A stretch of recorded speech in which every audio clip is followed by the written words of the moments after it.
Oh, let's see. Danny Avalos going to the game. What's up, big? I'm going to the game today, hoping for a nice W. Oh, me too. Hope so. The Incredible Dre. What's up, fam? What's up? What's going on? Wait for some people to get up in here before I start. Let me make sure. Hold on. Let me make sure everything is. Make sure everything is set up correctly. What that? What's going on, guys? What's going on? What's going on?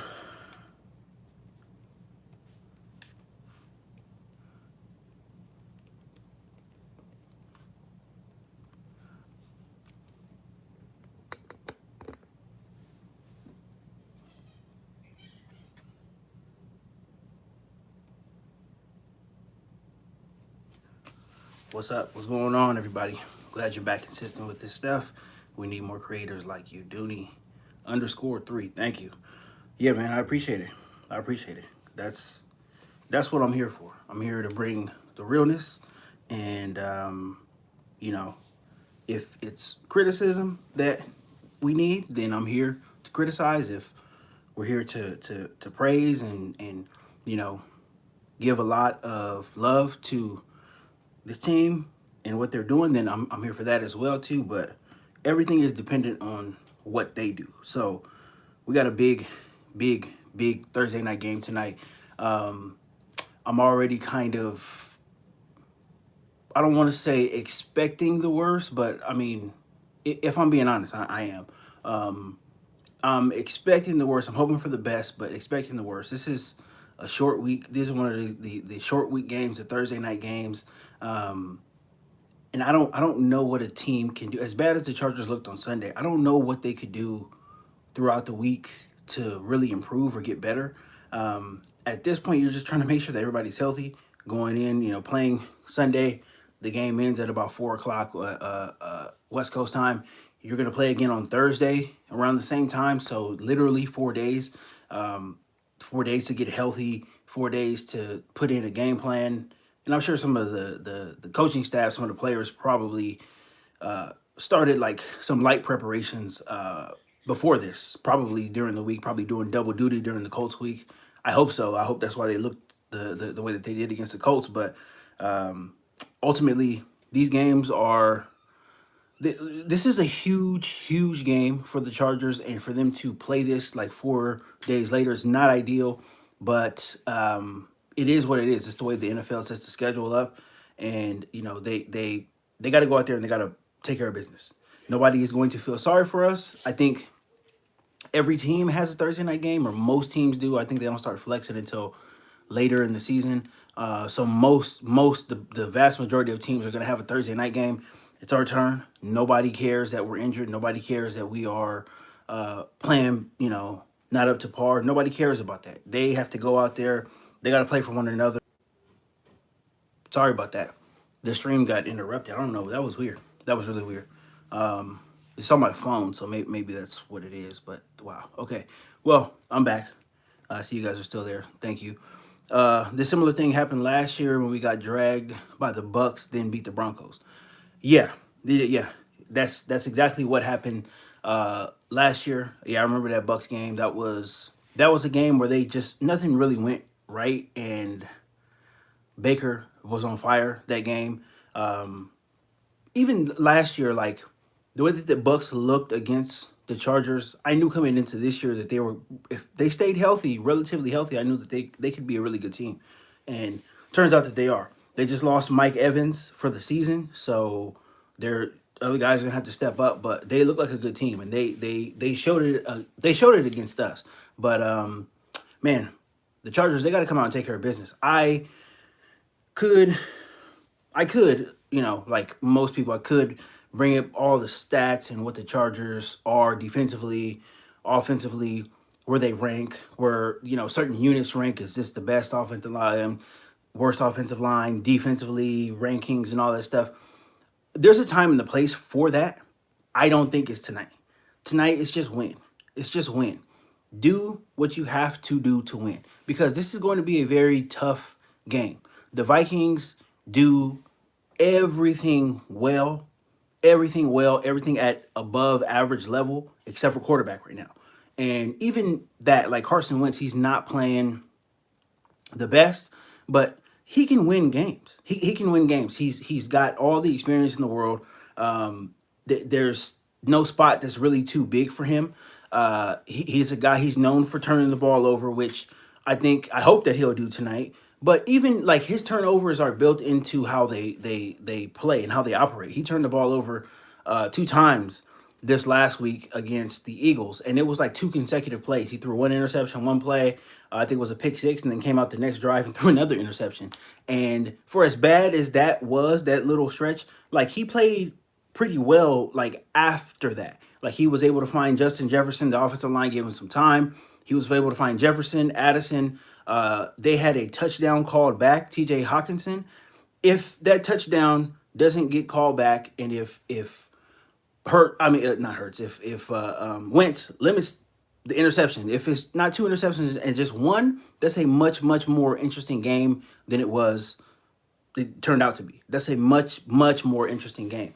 And you got to think this is the Eagles defense who, you know, they showed out really last year. They got a bunch of guys who are, especially up front. Their front seven is really good. Back in and question marks. Cooper DeJean he's a pretty good player, but outside of him, they got question marks at safety, question marks at the other corner.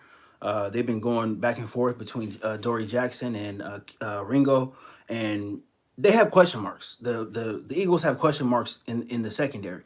We have a bunch of question marks all over the defense. And considering how they played, the Chargers played last week, they're really going to have to step things up. I think the run game, Minnesota's going to want to run the ball. They are getting Aaron Jones back. He's going to be playing tonight. Kirk Herbstreit broke that news on Pat McAfee show earlier this morning. So they're going to have 2 healthy running backs.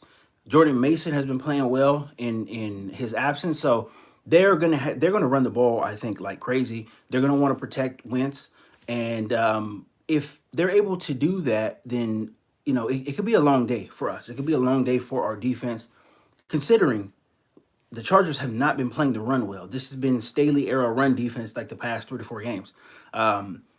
They just have not been disciplined. They haven't been sound up front, like gap control. All of that has been an issue. And when you go and you look at the tape from the Colts game, everything on defense was out of whack. There was no gap integrity at all. Nobody was setting the edge. It's just not good. It hasn't been good at all, and especially for considering how this defense played the first like 3 weeks into the season. Yeah, I know Geno Smith was one of those games, but you play a pretty good Denver team, and then you play a Kansas City team. We know what they're capable of. For them to look that competent through the first 3 weeks and then just completely lost now is really weird. I don't know. I suspect maybe something else is going on other than football in the building or whatever. I don't know. I'm not trying to speculate, but it's very odd that you see a team look that well coached on defense to looking completely lost just a matter of weeks later. So I don't know. Like it could be that. It could be something going on in the building, but I'm not sure. All I know is that we absolutely have to. We absolutely have to get out there. We have to make plays defensively, and offensively we have to score points. This defense for the Vikings, this is a good defense. This is a damn good defense. They do a lot of things well. They stop the run well, and they get pressure on the quarterback. If your defense is able to do that, that's a top defense in the league. Brian Flores is one of the top defensive coordinators in the league. They are able to do those 2 things really well. That makes it really tough on other offenses. And honestly, I think that's like the backbone of why they have been so good. Kevin O'Connell, very good head coach, very good play caller, very good with young quarterbacks as well. But I think the backbone of this team has been their defense and how they have been able to transition from a bunch of overpaid guys to a lot of younger guys, and still, like, they haven't just been able to maintain. They've actually gotten better from the Mike Zimmer years. Like the defense was good under Mike Zimmer for a long time, but they've really reached another level with Brian Flores where they're able to cause havoc. They're able to stop the run, and they're able to get pressure on the quarterback. That's tough. That's a very, very tough. It's a tough task to go up against for anybody. Anybody, if they're playing any team right now, it's a tough task to go up against. But I think there's a little bit of a silver lining. It depends on who the opponent is. I think that's how Brian Flores game plans it. Jalen Hurts had a perfect passer rating against these guys, against this defense last week.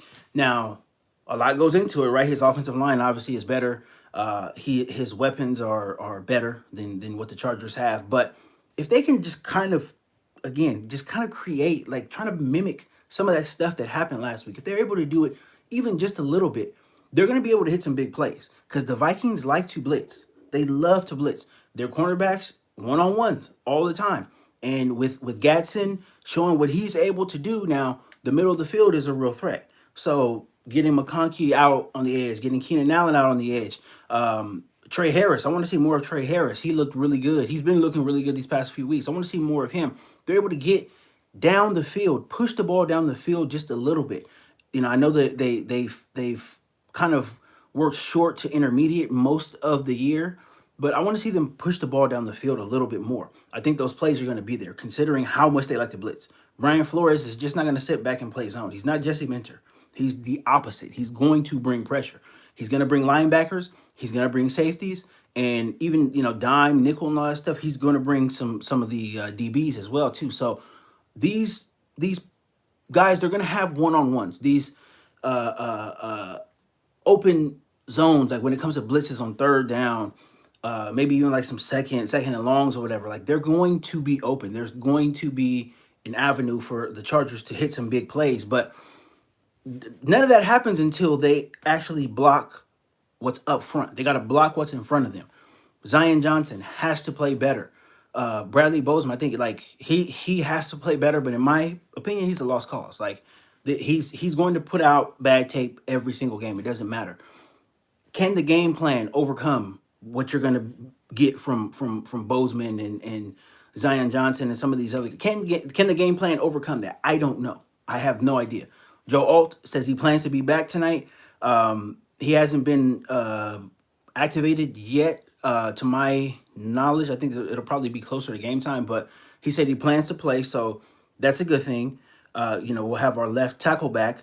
I think Pipkins is in the same category as well too. So having tackles back is that's essentially what you want. But again, where the pressure and where the bad play on the offensive line has been coming from has been in the interior. So we still got those same guys up there. So I don't know, man. It's going to be very interesting to see what the Chargers do, because the game plan, the way that Greg Roman calls plays, it's always the same thing. If you're a defense, you can always expect the Chargers to do the same thing. There's nothing in there that is going to challenge what you do specifically as a defense. It's just going to be the same thing. I expect the Chargers to come out, maybe like the first 2 to 3 drives, they're going to look pretty good. But after like those scheduled plays, after they get away from the plays that they script, that's when Greg Roman is at his worst, honestly. And if the Chargers don't score touchdown, then they're gonna have to make plays on offense in the second half. They're gonna have to be able to run the ball in the second half. They're gonna have to be able to block and protect for Herbert in the second half.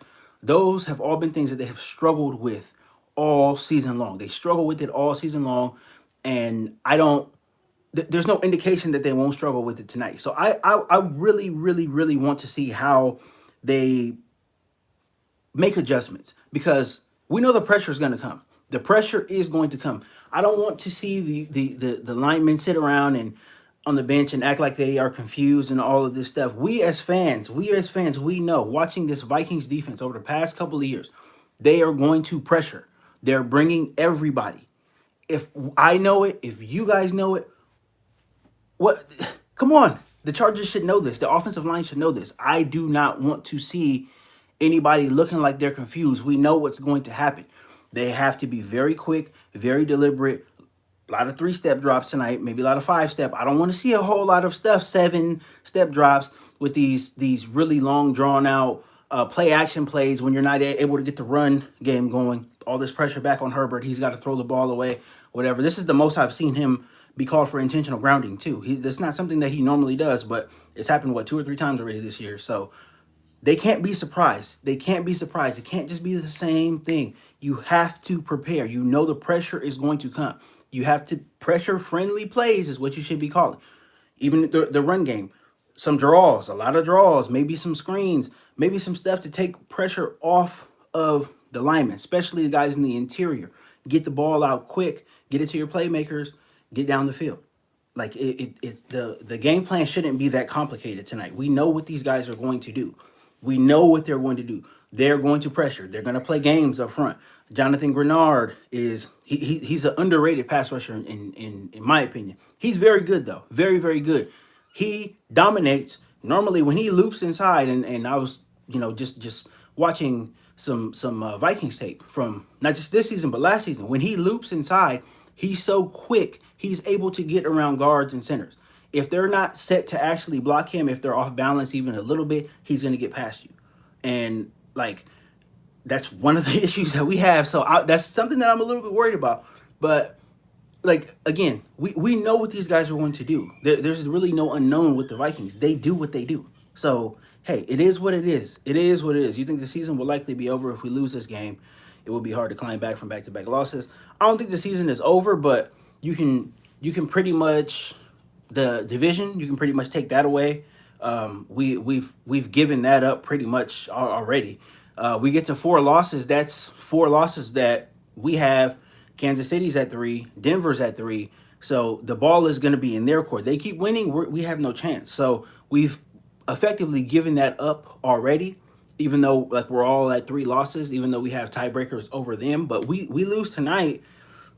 I don't know. I have no idea what happens for the rest of the season unless we get on a win streak and we get hot and we start winning out and start getting on a 4, 5, 6 game win streak. Then the division's gone. If we're not winning the division, then the wild card comes into play. But even at that point too, when other teams start to get their act together, like where does that put us? The 6th, 7th seed? Like I don't know. It's not really.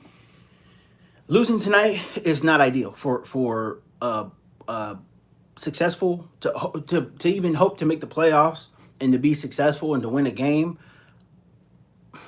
I don't know. I know that I think our chances go down. If we lose tonight, our chances go down from like a 55% chance to win, make the playoffs, which it is now.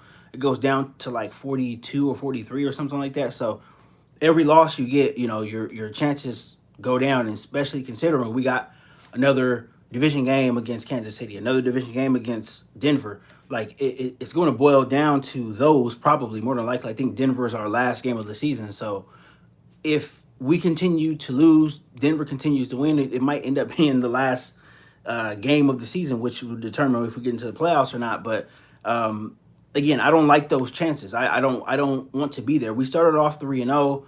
Of course, I don't expect us to go perfect and win all these games, but we've played teams that we should have beat. And to be in this position right now to where, this loss hinges so much and could potentially decide so much going down the road. I didn't expect for us to be here, but we're here right now and they have to show up. So I don't think it's over, but it complicates things a lot. Matthew Daw, what up, man? How's it going? Let's get this dub tonight.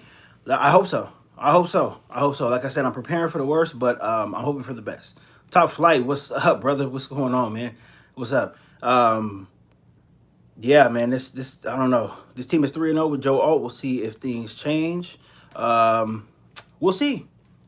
I mean, but again, that 3-0 was a long time ago. The 3-0 was a long time ago, and now it's time. It's time to see who these guys are, who the Chargers are, who Harbaugh is as a coach. Teams know where the weak spots are. And yes, Joe Alt is back. Joe Alt doesn't play the interior of the offensive line, though. You got Zion Johnson, you got Bozeman, you got what looks to be an out of shape Mekhi Becton. These are the 3 guys in the middle. If I'm a defensive coordinator, I'm bringing everybody. I'm looping, I'm playing games, I'm stunting, I'm putting as much pressure on guard center guard as I possibly can. I want those guys gassed. I want them tired. I want them confused. I want them looping. I want two guys in one guy's face. Another guy coming in another. Like I want to do all this stuff. If I'm a coordinator, that's where I'm attacking because I know that is the weak spot of this offense, and they've consistently been the weak spot since game one.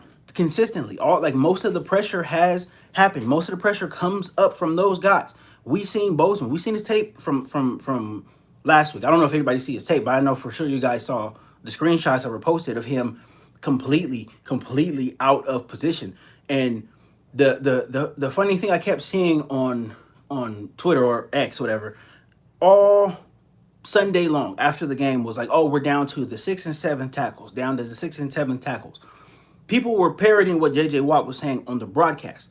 Yes, we were down to our 6 or 7 tackles, but when you go back and you look at the tape, it wasn't their fault that we were losing. Deculus and who was it, Bobby Hart? Like, it wasn't their fault that pressure was getting back. They actually did a decent job. Like, all things considering, for them to be backups. Bobby Hart, I think, hasn't started a game since 2021. I think when he started the Dolphins game, that was his first game starting in 3 or 4 years, whatever it was. But all things considering, they didn't play all that bad. Like, they held up kind of decently against the Colts outside pass rush. They kind of did. Herbert was holding the ball longer. We were down by a lot, so he was holding the ball longer, trying to create in games where it's 7-0, 7-3, or whatever. Herbert's not going to hold the ball that long. He's not going to hold the ball that long, and he's not going to take those number of sacks. So you can't say the tackles were not to blame last week. Honestly, the pressure that came up was mostly guard, center, guard. And when you go back and you watch the tape, and I don't have time to do no tape breakdowns and stuff on here, but when you actually watch the tape and when you watch the all 22, you can see guard, center, guard. They're not on the same page. They are not on the same page. They are thinking more than they are playing. And again, if you're a coordinator, if you're a defensive coordinator, you get guys looping around. If you have a defensive end who starts on the left side, and he's looping around all the way back to where Becton is, and you got somebody looping where Becton is back all the way around to the other guard where Zion Johnson is, and then you have somebody shooting through the A-gaps or whatever. These guys get confused. They start looking around. And because they're confused, they're out of position.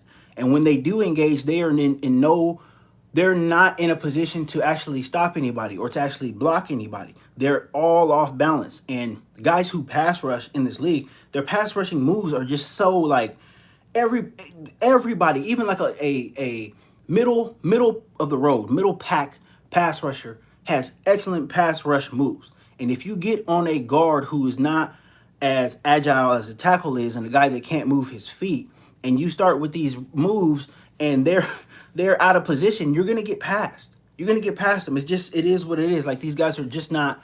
They're not made to hold up in space like that. Guards, centers, they are just typically not the guys who are able to block for a long time in space. That's why you get the guys out on the edge. You get the right tackles, the left tackles. Those guys, the Rashawn Slaters, the Joe Alts. Those guys can hold up against some of those pass rushers, some of those moves and all this stuff. Because when you see them set and their body is where it needs to be as far as like their weight distribution and all this stuff, they're able to keep their center of balance. They're able to engage with the hands. It doesn't matter what pass rush move you pull out. Once you're engaged, you're not getting past him. Joe Alt does it all the time. If you go just watch Joe Alt's tape from the first 3 games of the season, absolute perfect position every single time. Big, tall guy, long arms. He's able to keep his center of balance, center of gravity, puts his arms out and stonewalls people at 6'8", 330, whatever he is.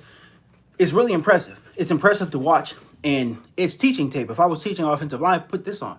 Put Joe Alt on. That's what he does. He's hardly ever out of position. He's hardly ever on the ground. He's a dude that knows what he's doing as far as the pass rush goes. Him being big, him using his physical attributes, his long arms.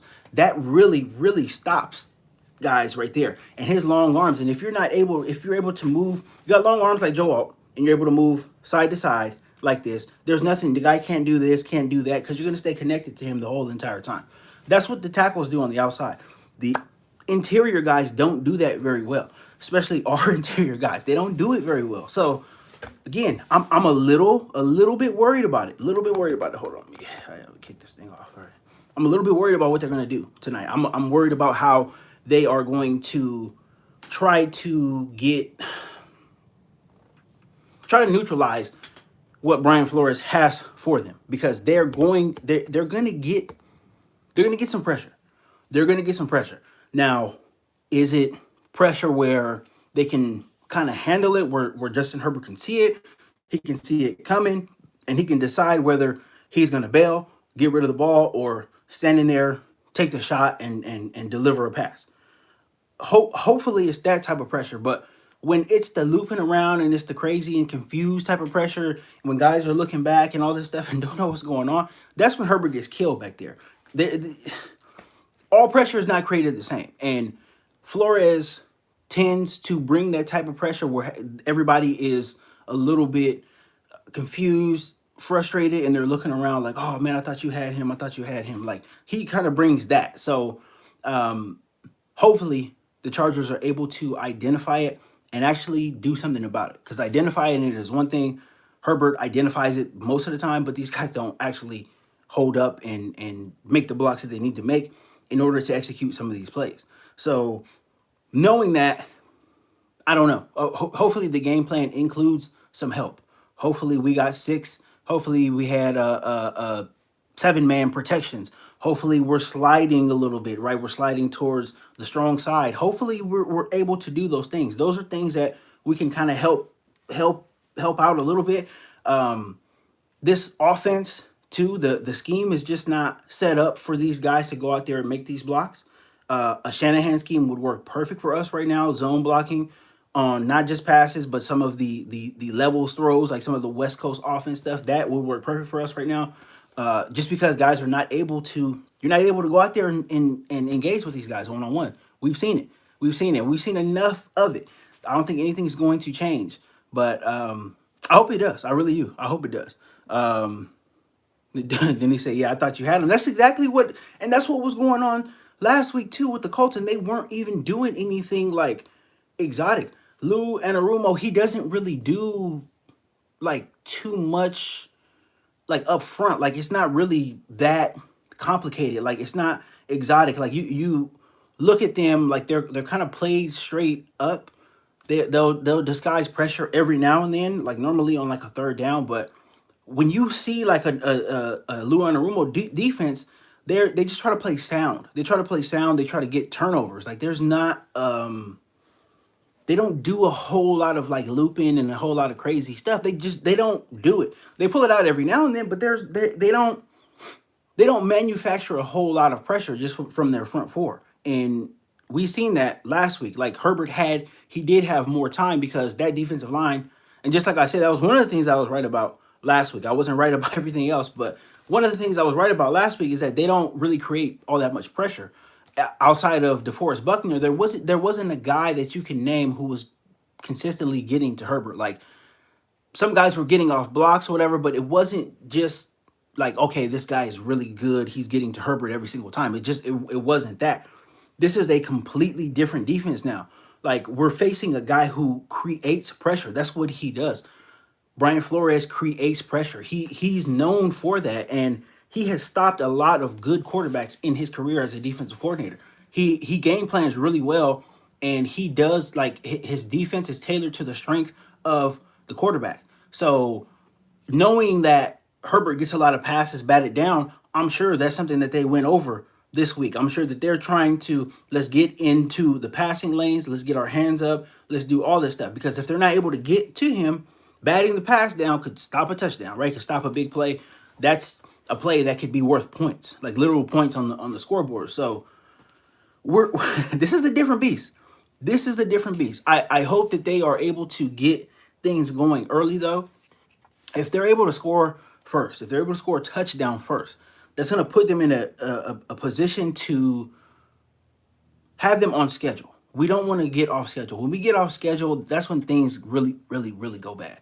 We're not a team that can get off schedule. We're not a team that can do all of this crazy come from behind stuff because the our offense is not set up this way. The scheme is not set up this way. We don't have the offensive line to play that way for a long period of time. And I mean, I think our weapons are fine, but like ultimately, it boils down to the offensive line, how we are able to block, how we're able to, you know, get down the field, which is something we don't do very well right now either. Um, we play fine, short to intermediate passing game, but if you want to get up and down the field and score points quickly, the type of offense that we have right now is not the one to do it. So it is what it is. Like what bothers me the most is we hired a new front office and coaching staff to address these problems, but we still have them. And same here, same here. But like I said last week, I think it is. I think it. This is not like losing is never good. I'm not a person that's like, oh, this is a good loss. I don't believe in that. But I think for the health of the team going forward, I think this is a good thing because Jim is finally seeing now that this is not Michigan and he can't come in and do it his way. And you can't come in and you can't have all this like thinking out of the box stuff and you can't do that. Like the blueprint has been laid out how to build a team, how to build a team and how to win in the NFL. And you're going to have to follow that blueprint.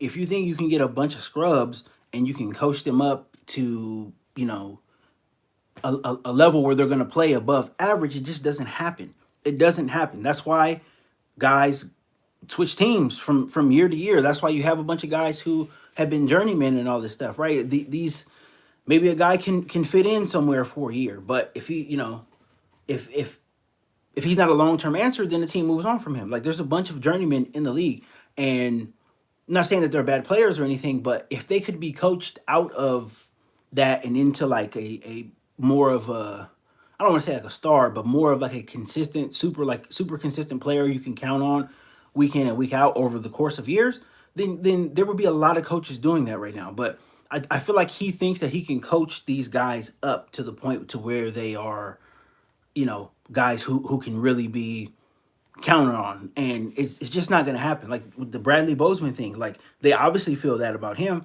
and you just can't do it. He's bad. He was bad last year. He's bad this year. He's even worse this year. So we, you just can't get that type of stuff done in the NFL. Like maybe college, and I think he still kind of still has like a college mindset a little bit, being able to recruit a guy, have him come on campus as a freshman, and then develop him and all this stuff. That's kind of the college mindset. That's not really an NFL thing. Like yes, it is to a certain degree when you draft a guy, but it doesn't take but 2, maybe 3 years to see if a guy can play, if he's going to be a star, if he's going to be able to produce at a high level, a Pro Bowl type of level. It doesn't take a long time for that for you to see that. And knowing that, Bradley, but like Bozeman in particular, right? For example, knowing that he has never produced at a Pro Bowl level in his career, it's very foolhardy to think that you can pull this guy who's never been considered as one of the best or whatever, to think that you can pull him and pull him in and coach him to that. It's a very foolhardy endeavor to take on. And knowing that you're not getting any better at that position, at the center position, you're going to have to go out and draft now. So now you just wasted 2 years of your coaching life trying to coach a guy who was never that good to begin with. So I think he's able to see that now. You got to go out and you have to improve. You got to improve via draft, via free agency, via trades, right? You got to go out and improve. That's the only way you're going to improve your team. You're not going to be able to take mid-tier players and elevate them with just your coaching. It's just not going to happen. Now, can guys be able to like produce as far as the way like you want to run your team? Yes, you can. Like you can bring guys in and they can play a specific role on your team. Like, but it's just on your team. Like you think about all those guys with the Patriots for all those years. Like Bill Belichick was able to get the best out of most of those guys. And when they go to other teams, they just don't play as well. And it's not that they're not good players, but it's just they fit what Belichick wanted them to do, they were able to do that job at the highest level, right? If a guy was in there to stop the run, he was able to stop the run at his highest level possible, right? And it was enough for the Patriots defense. It was enough for them to win Super Bowls. It was enough. But you're just not going to be able to you're not going to be able to do that consistently. If you think that you're going to be able to do that consistently, if you think that your coaching is that elite, that you can do that you can pull greatness out of guys who are just mid tier, it's just not going to work out that well. It's just not. And I think he's going to be able to see that now. The only way to improve this team, draft, free agency. You have to upgrade. You got to upgrade. So I think we're at that position now. We're definitely at that position. And if we lose tonight, and if we don't get blown out or whatever, but if we lose and there's positions who, like, if offensive line doesn't do what they're supposed to do tonight, they have another terrible game. Well, now you're going to see that, yeah, I got two stud tackles, but the interior of this offensive line, they suck. And I've been here with these guys, and they have not improved. So I honestly think that that's going to be something that he's going to see. The organization is going to see it. Everybody else around the NFL sees it. He's going to have to see it. He's going to have to get back into the mode of being an NFL coach and not a college coach. Let's see. You can't continuously combat attrition with the next man up mentality. You navigate around average players when you have depth at certain positions, but when you get the depth, but when that depth gets decimated, you get exposed. Exactly. That's exactly what I'm saying. You have to, like, depth is good. Building depth is good, but you can't build depth and have guys go down and say, yeah, these are the depth guys. We're pushing them up to the front, and they're going to be able to do exactly what we want them to do. It just doesn't work that way. It doesn't work that way in any sport. Like, take whatever sport you want to. Once your star player goes down, or once your star player gets hurt, what team is able to not just get better, but what team is able to just maintain that level of play? You just can't do it. It's just not a thing. You can't consistently do that. Like, there's the next man up thing is good for maybe a game, but ultimately you need answers. And you don't need replacements at certain positions. You need answers. And if you can't get answers at certain positions, then your level of play is going to dip off. And that's what's been going on with us. That's what's been going on with the offensive line. And, like, as soon as Jim gets out of this hard-headed mode that he's in, then I think we'll be good. But I don't know, like, just hearing all the quotes and all this other stuff, like, I think he really feels like he can do this. But it's not that. And the NFL success that he's had with the 49ers, his team wasn't built like this.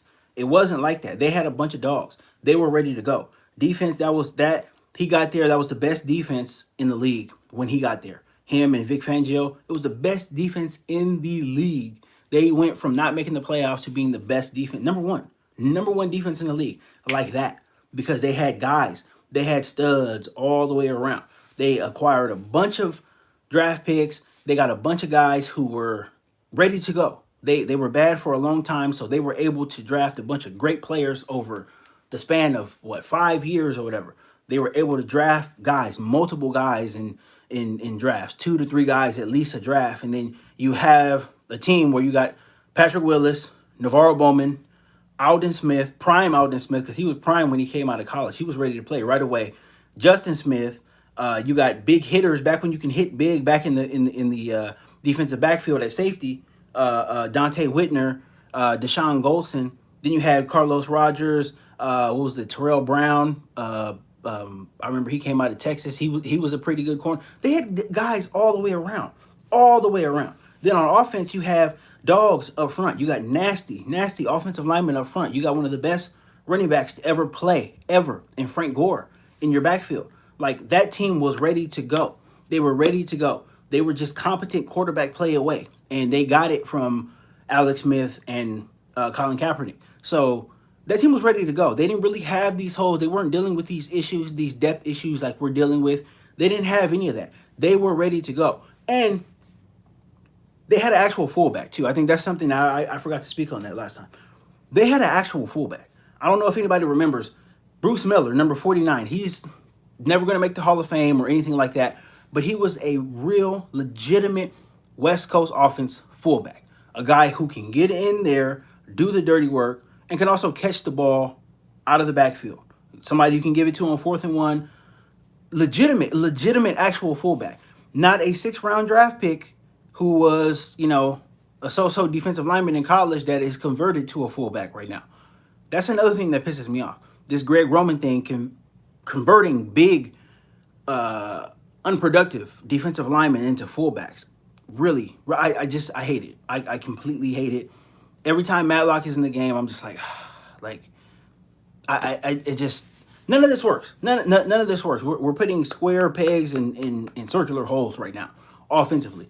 None of this really goes together. None of it really blends together. And with Harbaugh's philosophy and all this stuff, it just doesn't go. It just doesn't go. So I'm hoping for the best tonight. I really am. I'm hoping for the best, but we have to combat the pressure. The pressure is going to come from the Vikings defense, Brian Flores. We know what's going to happen.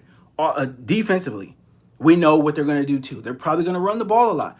I don't see them letting Carson Wentz just throw the ball 40 times, especially with his propensity to turn the ball over. I don't see that. And even though our defense is not playing well, it's still an NFL defense. So Kevin O'Connell is smart enough to not do that.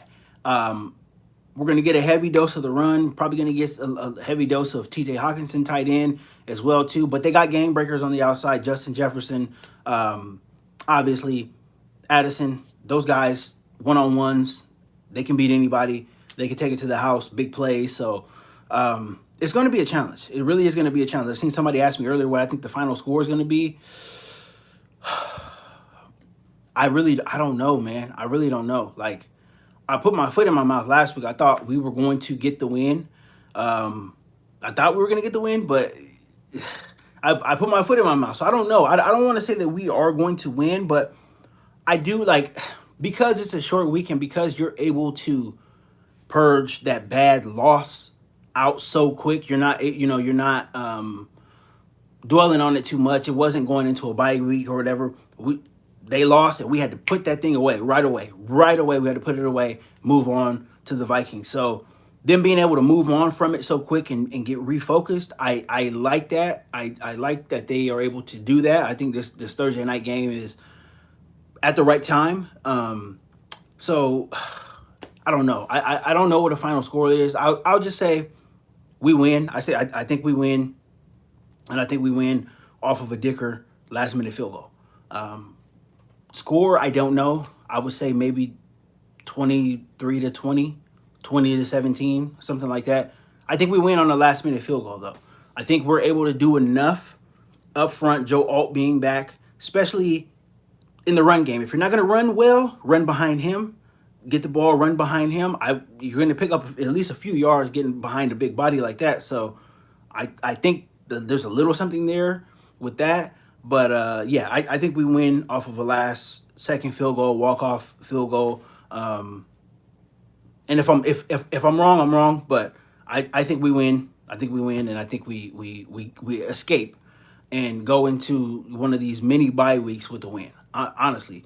And I think it's able to change the vibes a little bit. You're able to get over what happened this past Sunday, and you're able to refocus. So I think we win. I like what Harbaugh has been able to do in his career after, being challenged, right? After being challenged, after being smacked in the face, he's always been able to bounce back. Always been able to bounce back. So I like that. I'm trusting in that. I can't tell you what I think stats and all this stuff are going to be, but I think we get away with the 3-point win, honestly. Alt and Pip playing tonight. Joe Alt says he plans to play, and I think Pipkins is in the same category as well, too. So, yeah. Let's see. Heath Slater. The fact that we know Carson Wentz is on the other side is going to give us a lot of confidence offensively. I got the Chargers winning this one easily. Yeah, but I mean, Carson Wentz, he can turn the ball over. He's definitely turnover prone. He has been. That's what he's known for in his career. But he can also play decently. And he played decently against a better defense last week, especially with a lot of pressure in his face. After he turned the ball over, he was really good. They had a touchdown call back. And defensively, they were out of position. They tried to pressure a lot, and they were out of position. They didn't get to Jalen Hurts as much as they wanted to. They were out of position, especially on that last drive where they're able to convert that fourth down. It was fourth and one, fourth and two, and they hit it for like 35, 36 yards down the field. So it was game.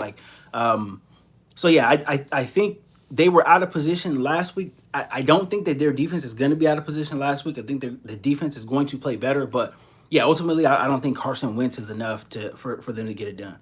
Carson played very well, was willing to run versus the Eagles. They are going to have to keep a spy on him. Yeah. And that too, he can move. He doesn't move as well as he did before. He was a lot faster, like when he was younger. But he is still able to move. He's not a statue back there. And he can run to move the chains, and he is willing to do that. He played well. Like when he's not in all or nothing mode, he can play well, but he's just been, his foot is completely on the gas. Like, bro, like take a check down every now and then. He doesn't do that very well. So I'm looking forward to him actually playing better for the Vikings. I think he does. If he doesn't, that's great. That's going to be to our advantage. But I think he does. I think he plays well against us, and hopefully, let's just hope. Let's just hope that we are able to get some pressure on him. We're able to get him on the ground, maybe get an interception, sack, fumble, whatever it is. Let's just hope that our defense is able to create some pressure and create a turnover. I think that's what we need. If we're able to do that, then I think it's going to energize everybody. We can be able to go out there, take a big shot on offense, and hopefully try to swing the momentum in our side. Pixie, how you been? I heard you were sick a while back. Yeah, that was a while ago. I'm good now. Everything's good. Family's good. I just been busy doing my thing, working my regular 9 to 5.